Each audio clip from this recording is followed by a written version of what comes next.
பெரிய வெங்காயம் பச்சை மிளகாயை கட் பண்ணி போட்டிருக்காங்க. பொன்னிறமாக நல்லா வதக்கட்டுங்க.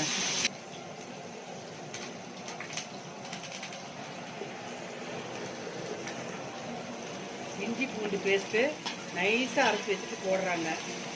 இது வந்து தீயாமல் அடி பிடிக்காமல் ஸ்டவ்வை வந்து மீடியமாக வச்சு எரிக்கணும், இல்லைன்னா அடி பிடிச்சிரும்.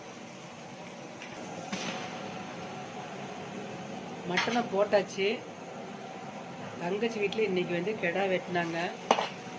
கறிநாள் இன்றைக்கி பொங்கல்லாம் முடிஞ்சாச்சுங்க. கறிநாள் இன்றைக்கி அதனால் கெடா வெட்டினாங்க.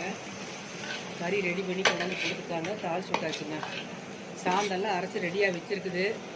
இதுக்கு மேலே தான் சாந்து ஊற்றணும். காரத்துக்கு தேவையான மிளகாத்தூளுங்க, தனி மிளகாத்தூள் போட்டுட்ருக்காங்க.